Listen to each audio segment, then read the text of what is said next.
Fala galera, beleza? Vamos ler mais uma obra que é esse livro aqui, ó. Pense e Enriqueça, do grande Napoleon Hill aí. Pessoal, pega aí uma aguinha, um cafezinho. Esse vídeo aqui não é para ser rápido, aqueles vídeos aí que vocês estão acostumados a ver no YouTube, ensinando alguma coisa a ser feita de forma muito prática, muito rápida, instantânea, aquela fórmula ali de micro-ondas. A gente vai ler a obra completa, com calma, sem pressa. Então sente aí, pega seu cobertor, se aproxime, meu amigo, e vamos adentrar nesta obra maravilhosa aqui, sem muitos rodeios. Vamos lá direto para o capítulo 1. Bora!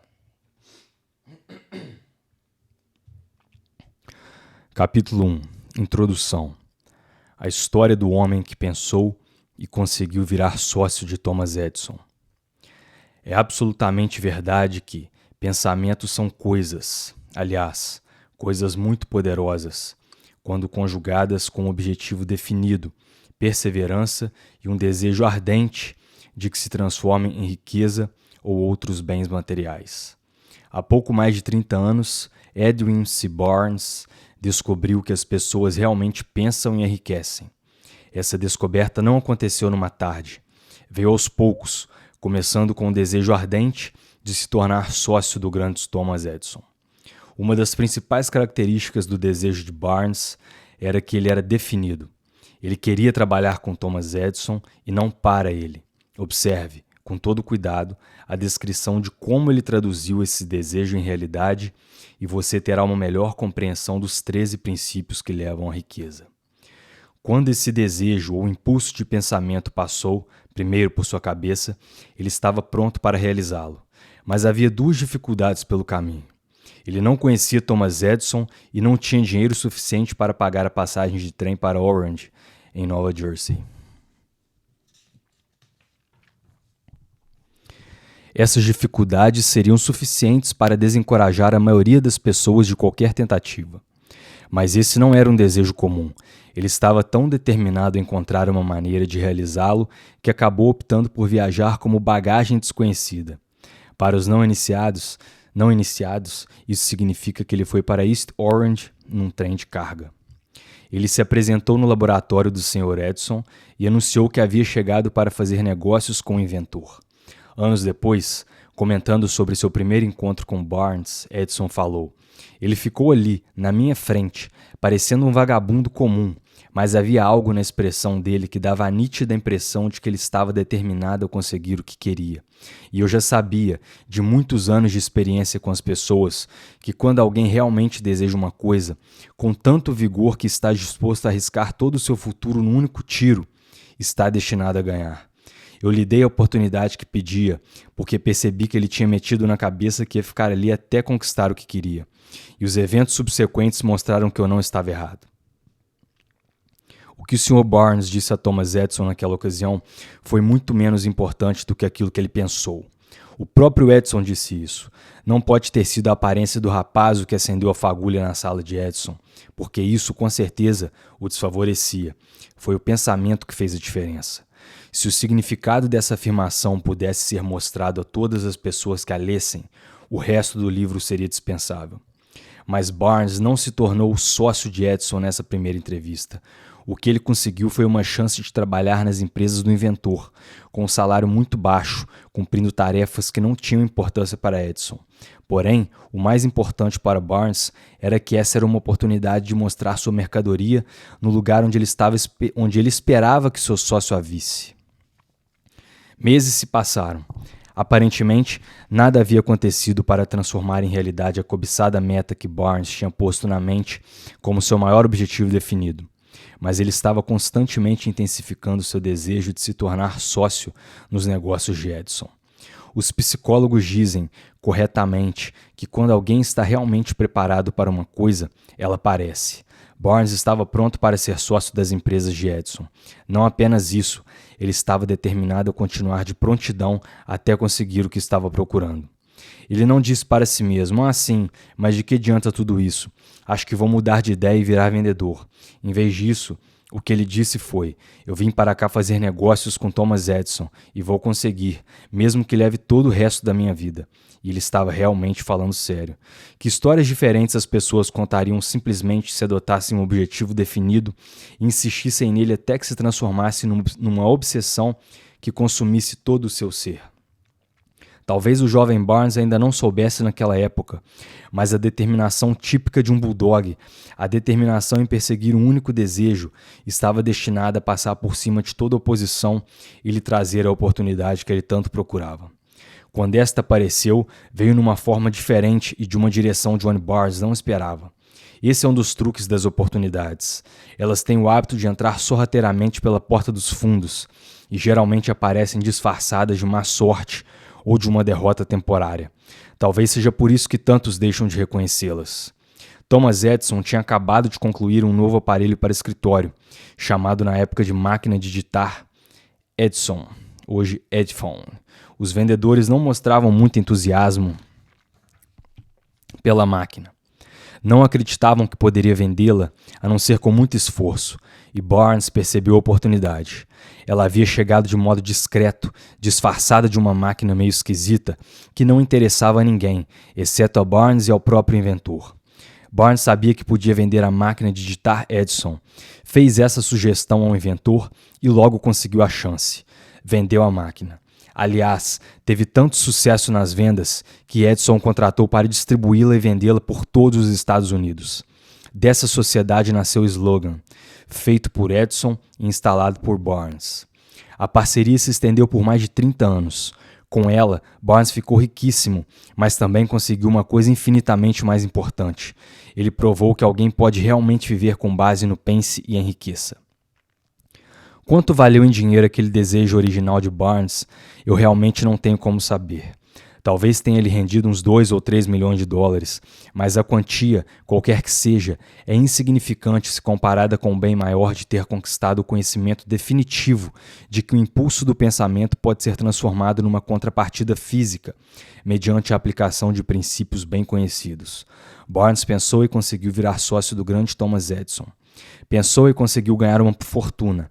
E não tinha nada com que começar, exceto a capacidade de saber o que queria e a determinação de persistir nesse desejo até alcançá-lo. Ele não tinha dinheiro para começar, tinha pouquíssima educação, nenhuma influência, mas tinha iniciativa, fé e a vontade de vencer. Com essas forças intangíveis, ele se fez o braço direito do inventor mais importante de todos os tempos. Agora, examinemos uma situação diferente e estudemos um homem que tinha muitas riquezas concretas, mas perdeu tudo porque desistiu quando estava a 1 metro da meta que tanto procurava. A 1 metro do ouro.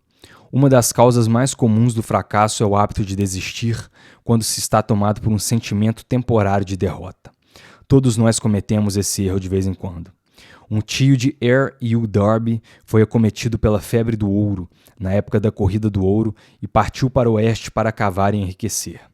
Nunca tinha ouvido falar que mais ouro foi retirado do cérebro dos homens do que da terra. Ele obteve um terreno e se pôs a cavar com pá e picareta. Era uma vida difícil, mas sua fome de ouro era enorme. Após semanas de trabalho, ele foi recompensado pela descoberta de uma jazida importante, mas precisava das máquinas para trazê-la à superfície. Discretamente, ele cobriu a mina e voltou para casa, em Williamsburg, Maryland, e contou aos parentes e alguns vizinhos de sua sorte. Eles fizeram uma vaquinha para comprar as máquinas e mandaram tudo para lá. O tio e Darby voltaram para trabalhar na mina. O primeiro carreto de ouro foi retirado e mandado a uma fundição. O resultado mostrou que eles eram donos de uma das minas mais ricas do Colorado. Mais alguns carretos de ouro e pagariam todas as dívidas. Depois viriam os lucros.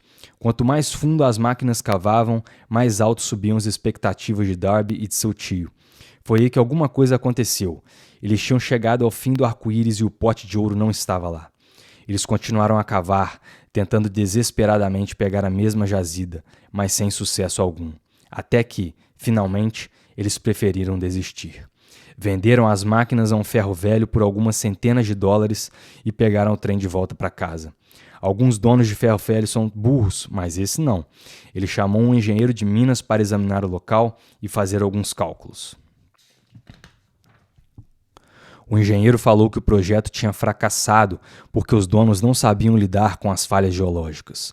Seus cálculos indicavam que a jazida seria encontrada a menos de 1 metro de onde os Darbys haviam parado de cavar, e foi exatamente ali que o homem a encontrou. O dono do ferro velho ganhou milhões de dólares com aquele ouro porque sabia que devia pedir conselho de um especialista antes de desistir.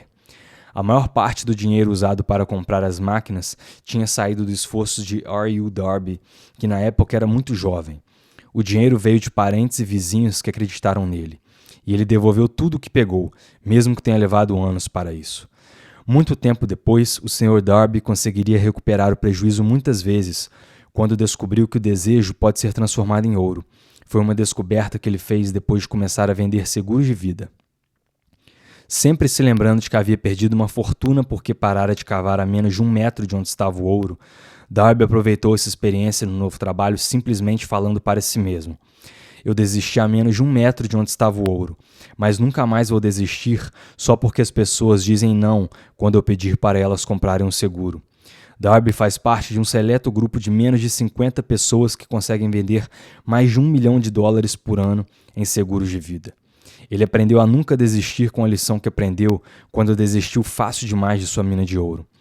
Antes de o sucesso entrar na vida de uma pessoa, ela com certeza vai ter que lidar com muitas derrotas temporárias e talvez alguns fracassos.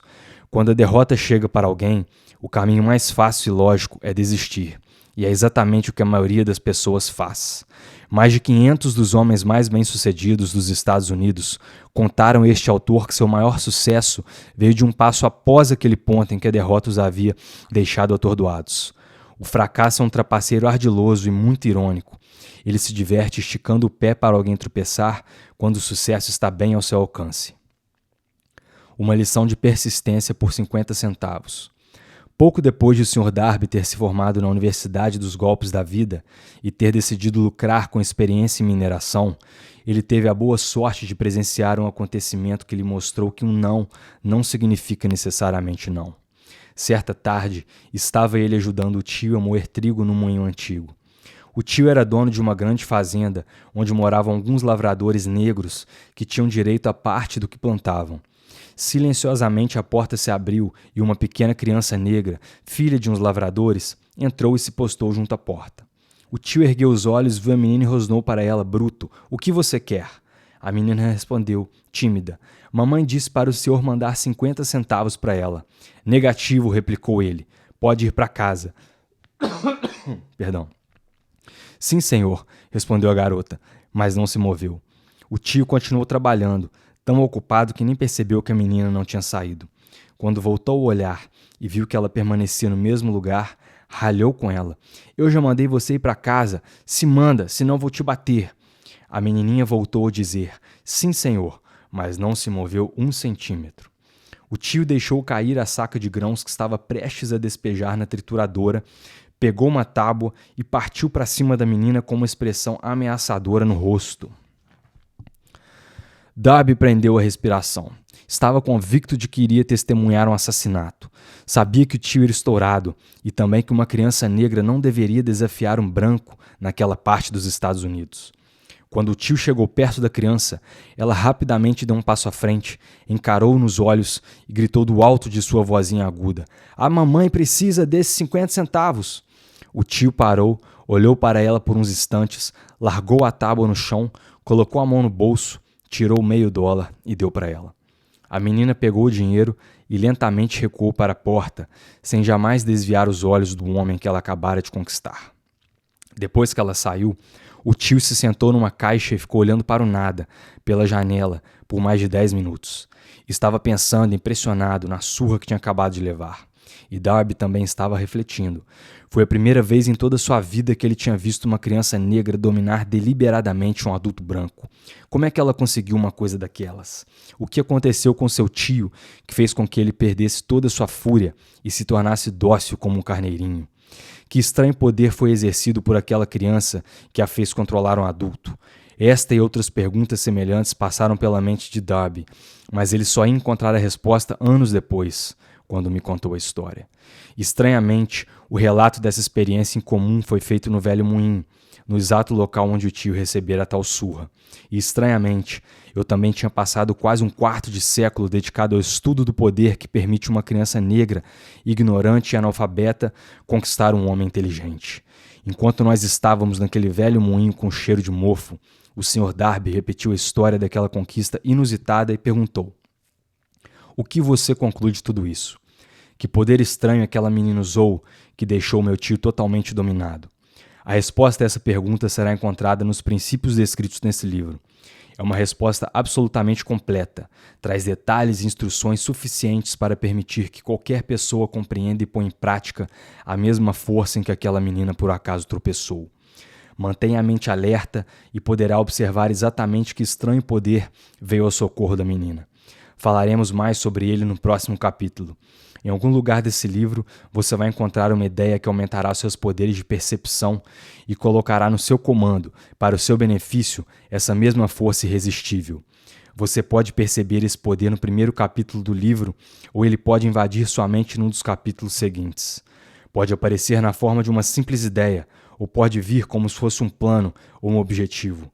Pode fazer com que você volte a pensar em suas experiências de derrota ou fracasso e trazer à tona alguma lição pela qual poderá recobrar tudo o que perdeu.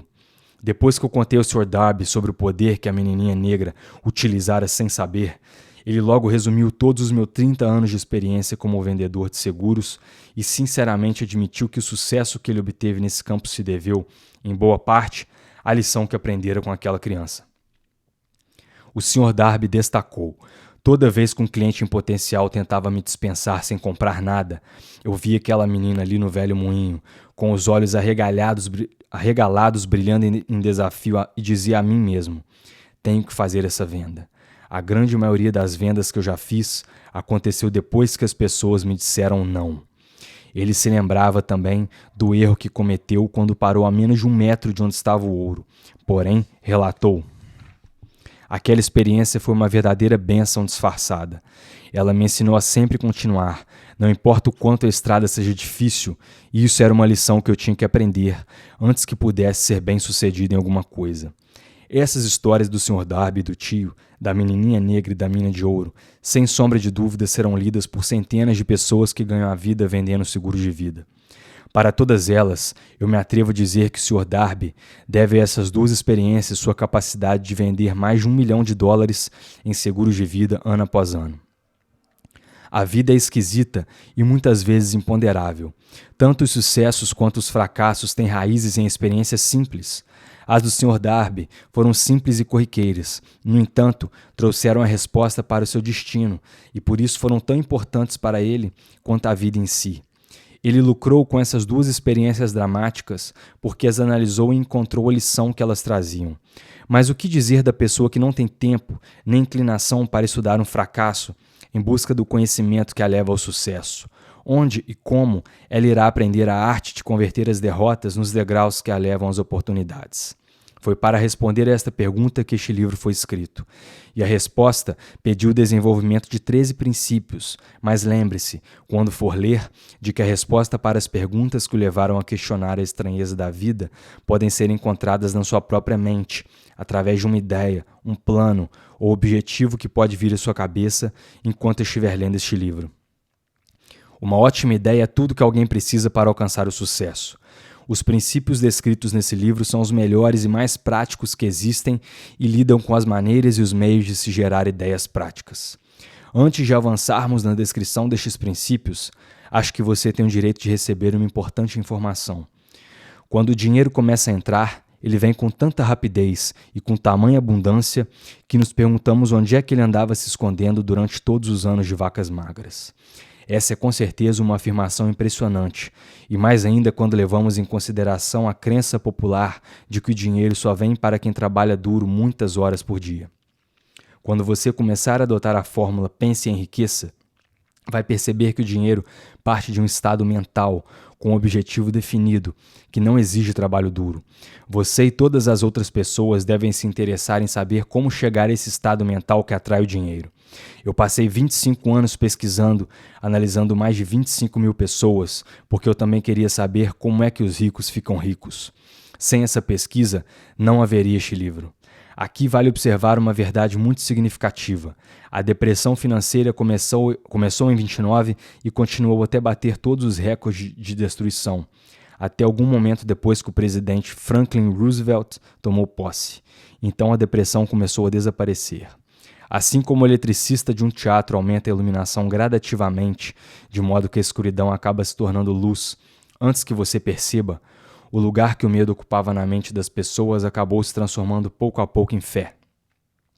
Observe atentamente que, assim que você dominar os princípios dessa filosofia e começar a seguir as instruções e aplicar os princípios, sua situação financeira vai começar a melhorar e tudo que você tocar vai começar a se transformar num ativo para o seu próprio benefício.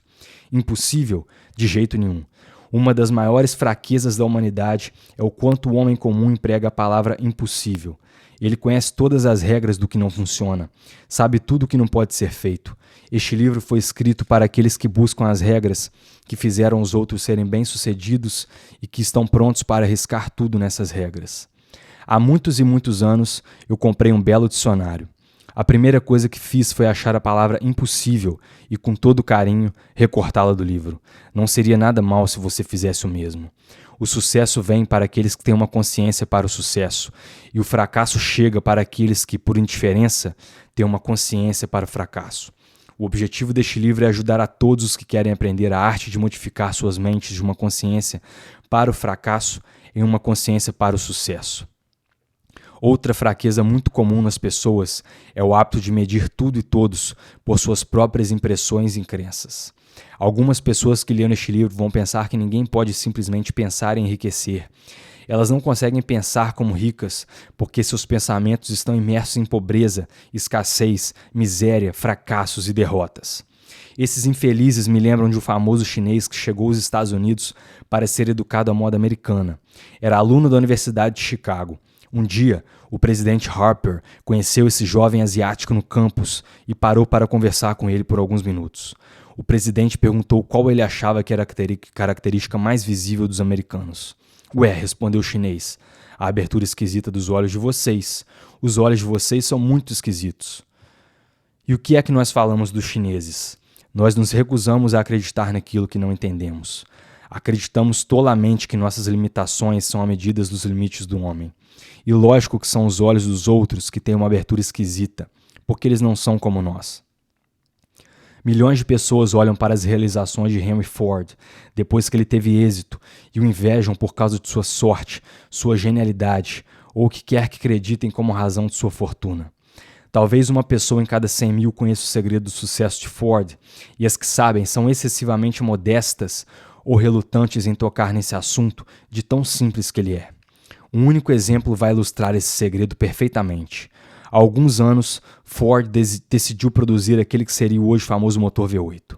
Ele queria construir um motor com todos os 8 cilindros montados num só bloco e deu instruções a seus engenheiros para fazer um desenho do motor. O desenho foi feito num papel, mas todos os engenheiros concordaram, sem exceção, que era simplesmente impossível montar um motor de 8 cilindros a gasolina numa única peça.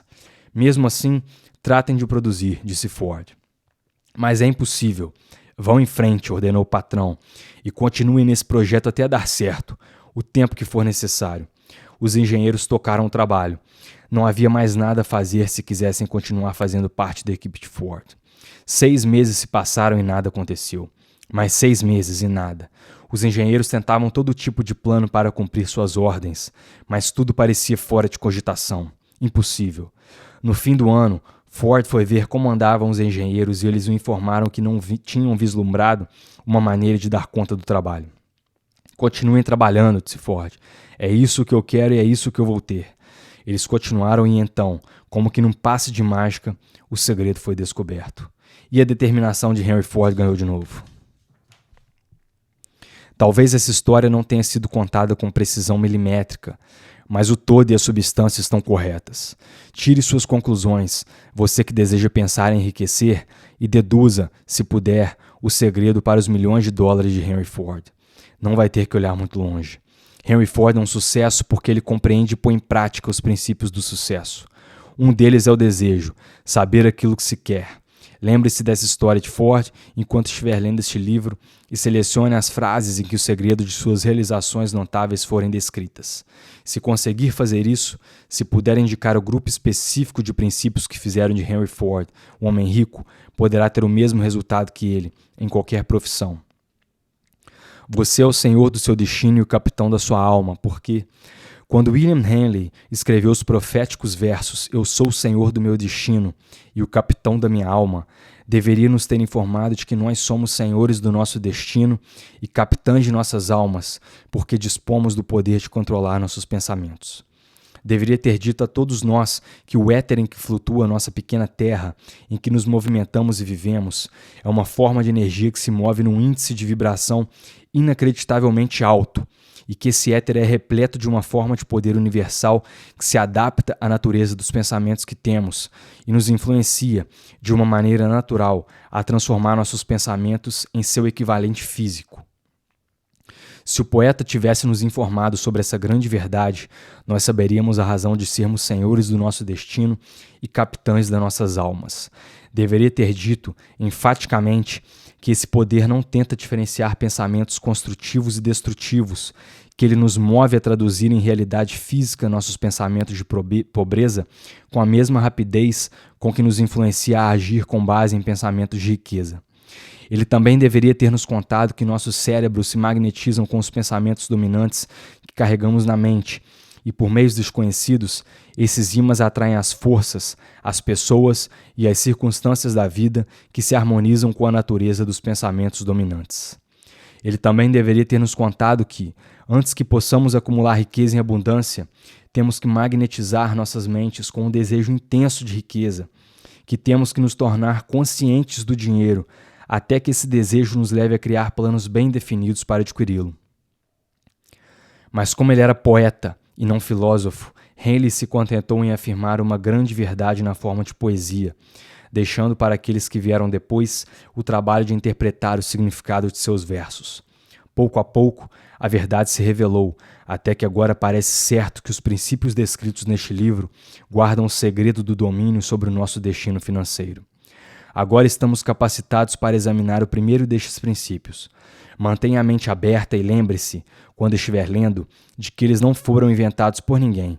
Os princípios foram reunidos a partir das experiências de vida de mais de 500 homens que realmente acumularam riquezas em grande quantidade.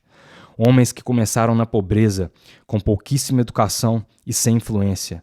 Os princípios ajudaram esses homens, e você também pode colocá-los a seu próprio serviço para que seja beneficiado a longo prazo. Vai ver que é fácil, não há dificuldade. Só ver aqui. Boa.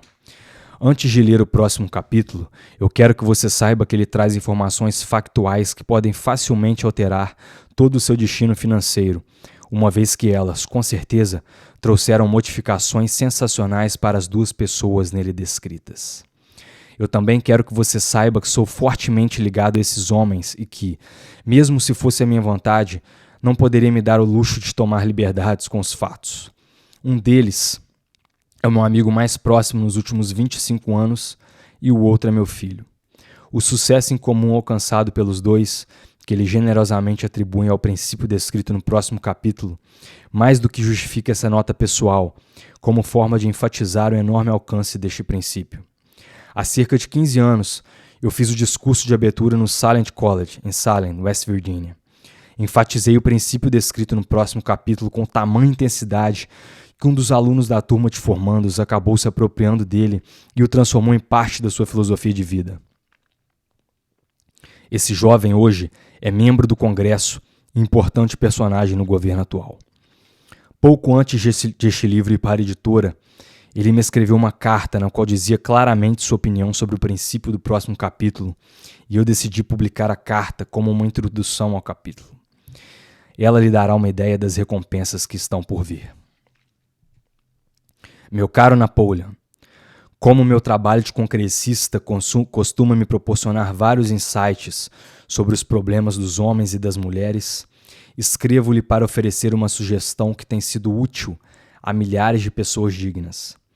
Com as devidas desculpas, tenho que dizer que se essa sugestão for posta em prática, pode significar vários anos de trabalho e responsabilidade para você.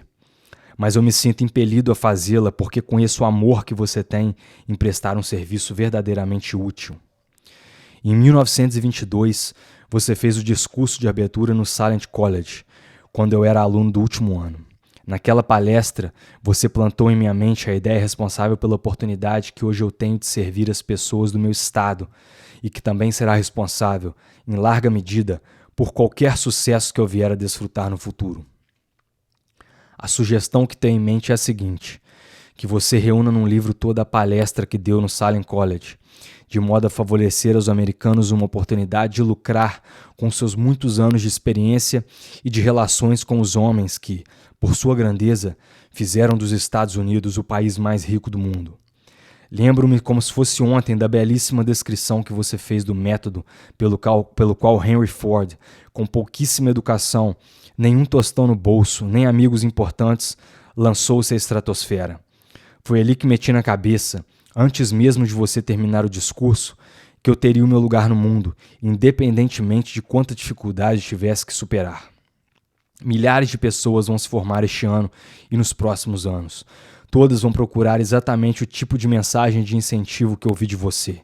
Vão querer saber para que lado se virar, o que fazer para começar na vida. E você pode dar isso a elas, porque já conseguiu ajudar a resolver os problemas de muita gente. Se houver alguma maneira pela qual você puder prestar um serviço de tamanha grandeza, permita-me lhe dar a sugestão de incluir em seus livros uma das suas tabelas de análise pessoal, para que o leitor conte com o benefício de uma autoavaliação, indicando, como você me mostrou há tantos anos, exatamente onde é que eu estou no meu caminho para o sucesso.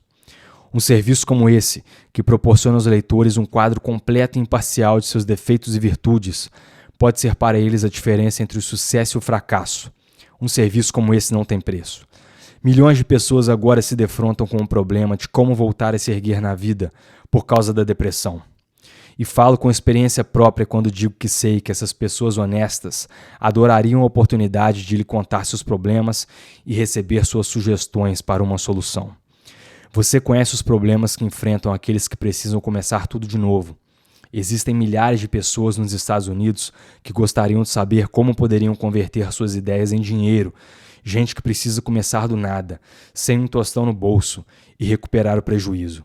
Se há alguém que pode ajudá-las, é você.